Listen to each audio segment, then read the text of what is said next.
Bonjour les runners, bonjour les sportifs, bonjour au petit monde de la course à pied, c'est Seb et je vous retrouve aujourd'hui pour une nouvelle capsule, c'est l'œil du coach avec Bruno Heuby, une capsule où l'on aborde les sujets liés à l'entraînement, à la compétition, à cette pratique du running qui est notre passion. On vous répond dans un format très clair, 15 minutes, des réponses claires, nettes et précises. N'hésitez pas à poser vos questions sur les réseaux, Facebook, Instagram, nous sommes ouverts à la conversation. Et le sujet du jour nous a été apporté sur un plateau par Sophie, que je salue et que je remercie pour sa question. Je vous laisse en prendre connaissance immédiatement et je vous souhaite une très belle écoute de cette capsule L'œil du coach avec Bruno Heuby. Bonjour Bruno, bonjour Seb. J'ai une petite question pour vous, c'est Sophie. Est-ce normal que l'on ait des douleurs qui apparaissent à l'approche d'une course ou d'un objectif et faut-il en tenir compte? Merci. Bonjour Bruno, nous voici de retour pour une capsule L'œil du coach avec cette question posée donc par Sophie qui, à l'approche de son marathon du côté de Rennes, a perdu toute sensation, les jambes ne répondent plus, elle se trouve fatiguée.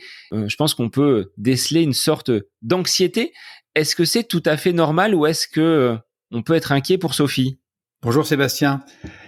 C'est tout à fait normal et il ne faut pas qu'on soit inquiet pour Sophie et il ne faut pas que Sophie s'inquiète. C'est vrai que c'est caractéristique des phases, on a parlé dans une autre capsule, dans la planification de cette phase de relâchement à l'approche de l'objectif. Dans le mot relâchement, il y a cette notion effectivement qu'on se relâche et donc on est dans un moment où les repères sont modifiés. D'abord parce qu'avant on s'est entraîné dur, on a donné beaucoup d'énergie et beaucoup de volonté dans la préparation.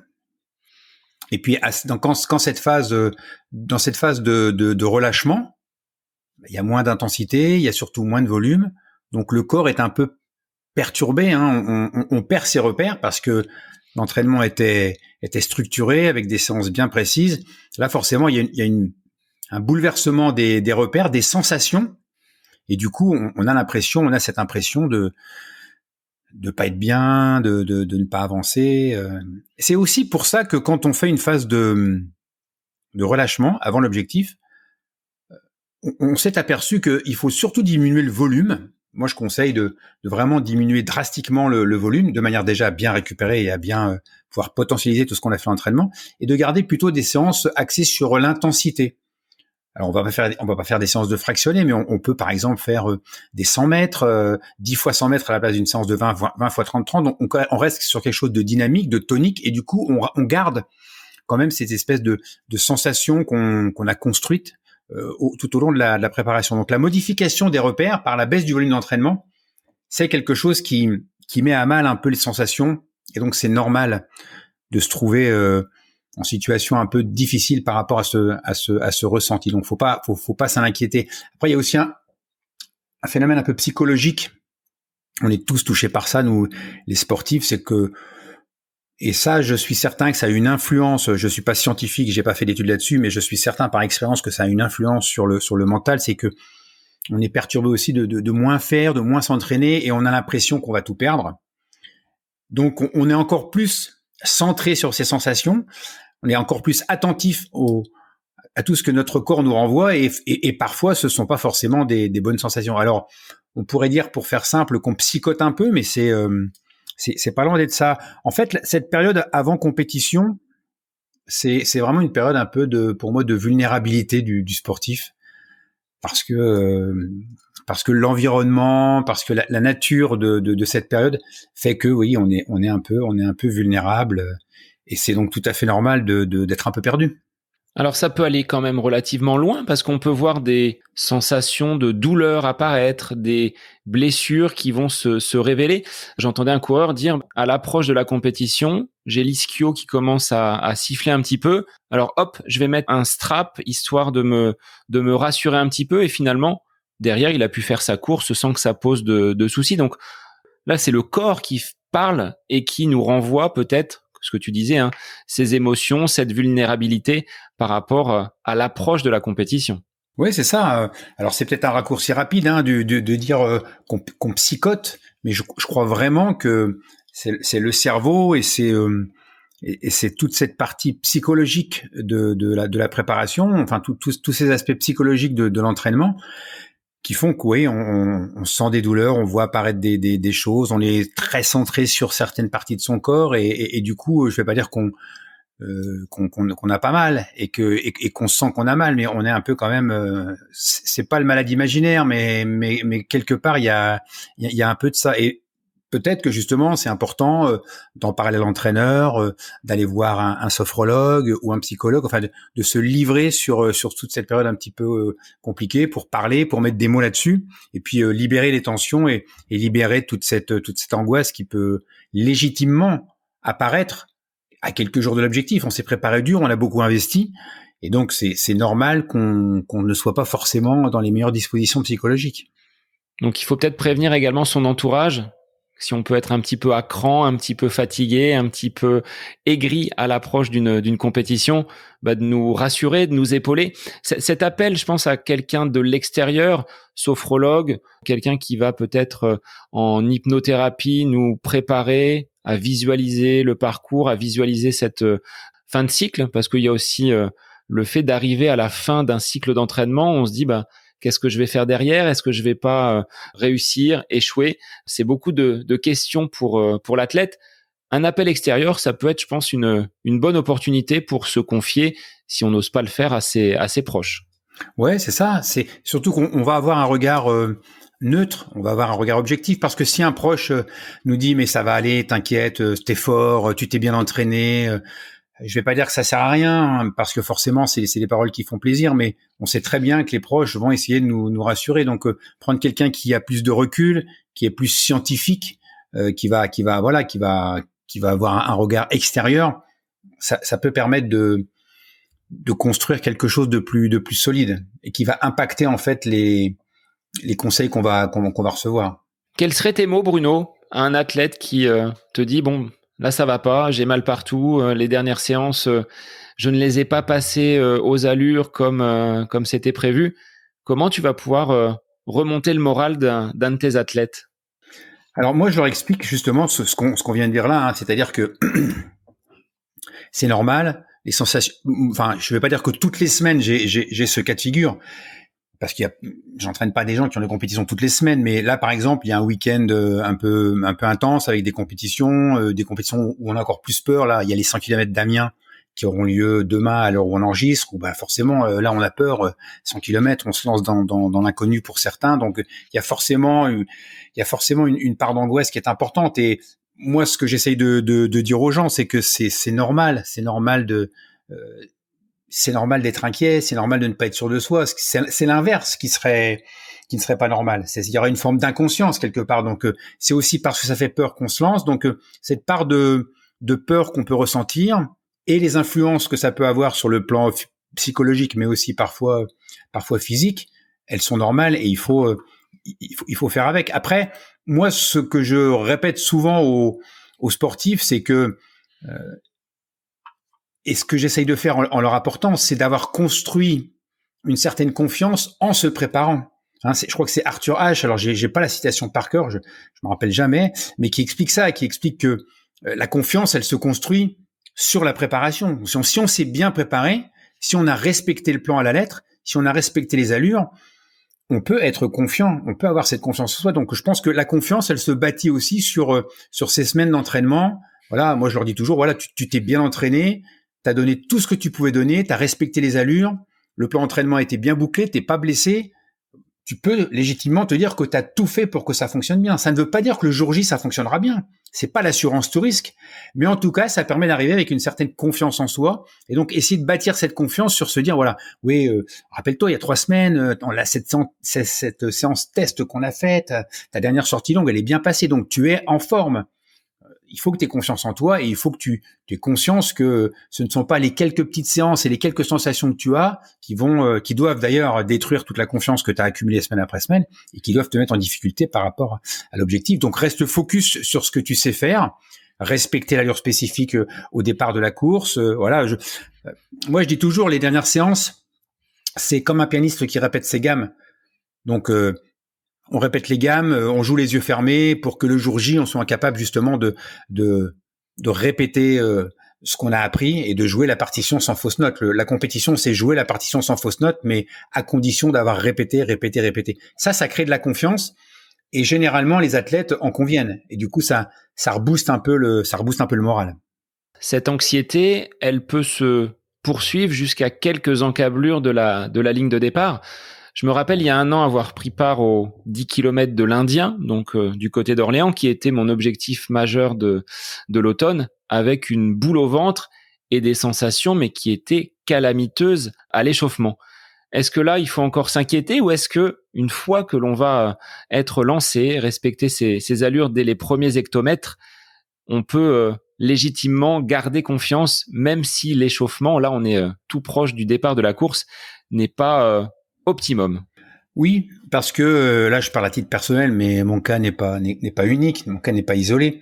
On a tous vécu des échauffements calamiteux, catastrophiques et des courses qui se passaient bien. Et à l'inverse, on a connu des échauffements où on pétait le feu et où on se sentait bien et où la course ne s'est pas bien déroulée. Donc, prendre du recul par rapport à ces sensations, les relativiser et se dire que ça ne préjuge en rien de la performance qu'on va réaliser quelques minutes plus tard. Donc, franchement, les sensations à l'échauffement ne sont absolument pas un révélateur de l'état de forme du moment, voire même, bien souvent, c'est l'inverse. Mais une fois encore, parce qu'on est psychologiquement vulnérable et qu'on est très attentif à ses sensations et on est baigné dans un environnement qui n'est pas celui de l'entraînement, parce que la compétition, on n'en fait pas non plus tout le temps. Donc, forcément, tout ça, ça perturbe. Et c'est normal que les sensations ne soient pas forcément à la hauteur. Ce qui peut perturber aussi, tu vois, Bruno, c'est quand tu arrives sur une zone de départ, tu croises des athlètes que tu connais qui te demandent, bah alors aujourd'hui, combien tu vises? Alors, chacun livre un petit peu son chrono. Et quand on fait le lien entre le chrono que l'on annonce et les sensations qui ont été mauvaises sur la semaine qui précède, on se dit comment on va pouvoir atteindre cet objectif-là? Là, il y a une forme de pression peut-être par l'entourage sportif qu'il faut également, on va dire, un petit peu dégonfler. Et ce que tu as dit tout à l'heure, prendre beaucoup de recul. Ça ne reste qu'une compétition et on joue pas sa vie sur un 10 km ou sur un marathon, par exemple. Exactement. Ça fait aussi partie des choses que je répète aux athlètes que j'accompagne. On vous a pas mis un pistolet sur la tempe. Vous êtes là parce que vous l'avez choisi. Et ça, c'est un vrai privilège. Et c'est une chance qu'on a de pouvoir choisir. Je pense que tous les jours, on peut constater dans le monde entier la chance qu'on a de pouvoir faire ce qu'on fait dans notre pays. Et donc, relativiser, voilà, prendre du recul. Comme tu le dis, ce n'est qu'une compétition. On va pas jouer notre vie. Les gens qui nous aiment nous aimeront toujours, même si on échoue, parce qu'ils nous aiment d'un amour indéfectible. Et c'est pas la performance qui va faire qu'ils vont nous aimer plus ou moins. Donc voilà, prendre du recul par rapport à ça, prendre de la distance au sens figuré, avant de prendre de la distance au sens propre. Et tout ça, ça se construit au fur et à mesure. J'ai retrouvé la citation d'Arthur Ashe, c'est l'une des clés des succès est la confiance en soi, l'une des clés de la confiance en soi est la préparation. Et je pense que ça, c'est vraiment important de se dire que si on s'est bien préparé, normalement, dans la majorité des cas, tout doit bien se dérouler. Effectivement, si on n'a pas fait tout ce qu'il fallait à l'entraînement, si on n'a pas planifié comme on le disait dans une autre capsule, là, c'est plus compliqué d'avoir des repères et d'avoir des piliers sur lesquels on va s'appuyer pour être confiant. Est-ce que quand tu étais donc dans tes compétitions internationales, tu étais plutôt du genre à t'isoler justement sur ces périodes de veille de course, de semaine d'avant-course, ou est-ce que tu avais besoin quand même de l'entourage, de tes proches, de ton équipe pour performer, pour on va dire te donner la force d'aller concourir? C'est un peu des deux. Moi, c'est vrai que quand j'arrivais sur une compétition, moins maintenant, hein, enfin même plus tout maintenant, j'avais tendance à tracer tout droit et j'avais pas envie de parler aux autres. Alors bien souvent, c'était assimilé comme de l'arrogance ou comme de la prétention, mais non, j'avais pas envie de parler, j'avais pas envie de m'exprimer, j'étais plutôt concentré sur mes routines et sur mes habitudes. Mais l'entourage, dans la veille de course par exemple, ou dans la préparation des petits détails, elle est extrêmement importante pour justement savoir qu'on peut compter sur eux, qu'on a confiance en soi. Donc l'entourage proche pour soutenir, mais après l'environnement, oui, moi j'aurais plutôt tendance à m'isoler et à rester dans ma bulle. En termes de routine, est-ce que ça ne peut pas être un moyen d'éviter ce stress, cette angoisse, cette anxiété sur les jours qui précèdent, comme nous l'a dit Sophie, ou bien même le matin d'une course, se dire là je sais que j'ai mon repère, je sais que je suis à telle heure, à tel endroit, je dois récupérer ces affaires-là à cet endroit-là. Ça sécurise par la même occasion, et cette routine dont on a tendance à dénigrer un peu la signification, ça peut être un moyen de mettre de côté une partie du stress. C'est ça. C'est même, selon moi, très important d'avoir ces routines, de respecter ces routines. Il y avait une pub avec Zinedine Zidane où il disait d'abord la chaussure gauche, puis la chaussure droite, ou je sais pas quoi. Mais voilà, je pense que c'est important de, à telle heure je commence à m'échauffer, avant je vais chercher le dossard, ma tenue est prête, j'enfile. Enfin, tout ce qui va nous permettre d'être concentré sur ce qu'on a à faire, d'être concentré sur l'objectif, d'éviter de penser avoir des pensées parasites. Donc ces routines, ces habitudes, elles nous rassurent, elles nous confortent, elles nous donnent confiance, parce qu'on est dans un schéma qui est quelque chose qu'on connaît. On supprime un peu de l'inconnu, et l'inconnu est source de stress et de peur. Donc pour moi, ces routines, elles sont très importantes à construire, et quand je suis avec un athlète et que je ne pratique pas, j'essaie toujours justement de respecter les routines et de laisser l'athlète dans sa bulle, et mettre en place toutes ces différentes étapes, parce qu'il est important qu'il puisse se mettre en confiance sur ça, et de le laisser faire. À l'image de ce qu'on dit en sport collectif, Bruno, il faut pas jouer la course avant qu'elle ne soit réalisée. Je pense qu'il faut pas non plus se mettre une pression trop importante à l'approche de la compétition, en sachant, et ce qu'on a dit, que l'entraînement a été de qualité, que les séances sont bien passées. Il faut pas tout remettre en cause et tout anéantir en l'espace de quelques jours ou à quelques heures seulement de la compétition. Voilà, c'est ça. On peut tout perdre en quelques secondes, hein. Et puis après, même quand on va partir, quand le coup de pistolet aura retenti, il faut aussi rester dans sa bulle, il faut aussi rester concentré, être sur son schéma de course. Je discutais avec un ami là qui a fait un marathon à Dijon, donc je me rappelle plus le marathon de je sais pas quoi, des côtes de quelque chose là, dijonnaise, enfin bref, peu importe, et qui me disait je suis passé en 1h29 au semi et j'avais prévu de passer en 1h40 je crois, mais comment c'est possible? Enfin, c'est un ami, donc mais comment c'est possible de se tromper à ce point? Donc il y a aussi cette capacité à ne pas se laisser submerger par les émotions et par les événements, et à garder un certain sang-froid, l'œil sur le chrono, rester dans sa bulle et dans sa course. Enfin, je vois pas comment c'est possible de faire de telles erreurs. Alors, hélas pour lui, le deuxième semi, ce qui est pris a été rendu, et le deuxième semi s'est déroulé en 1h58, et voilà. Et donc la performance a été catastrophique par rapport à ce qui était prévu. Alors Bruno, est-ce qu'on peut résumer pour rassurer Sophie ces jours qui précèdent? Qu'est-ce qu'on peut lui transmettre comme conseil pour qu'elle les appréhende de la meilleure des façons? On va lui dire, Sophie, tout est normal, ne t'inquiète pas. Si tu n'as pas de bonnes sensations, ne sois pas trop découragé. Ce n'est pas forcément le bon repère. Tes sensations ne sont pas forcément quelque chose qui reflète ta forme et la performance que tu vas réaliser. Donc, fais les dernières séances que tu vas faire. Pense peut-être un peu à autre chose. C'est peut-être le moment, les jours qui précèdent la course, quand il y a moins d'entraînement, de faire des choses qu'on ne fait pas habituellement, pour justement éviter de penser toujours à ça, et je reviens toujours à la même chose, hein, et de psychoter, prendre le recul et la distance nécessaire pour ne pas se laisser submerger par les émotions dans cette période où on est un petit peu vulnérable et où c'est propice à perdre un peu pied, si j'ose dire. Merci Bruno pour tes précieux conseils, et puis on vous invite, chers auditeurs, à vous détendre à l'approche d'une compétition. Vous ne jouez pas votre vie, on vous l'a dit dans cette capsule, donc profitez avant tout, et nous on vous retrouve très rapidement pour une nouvelle capsule L'œil du coach avec Bruno dans le podcast À côté de mes pompes. Bonne semaine à vous. Cette capsule L'œil du coach avec Bruno Heuby est désormais terminée. Merci à vous pour votre écoute, mais aussi pour vos retours sur ce format d'épisode un petit peu plus court. N'hésitez pas à nous transmettre vos questions, vos interrogations via les différents réseaux, Facebook et Instagram. N'hésitez pas à nous soumettre vos idées d'épisodes pour de prochaines capsules. Belle semaine à vous!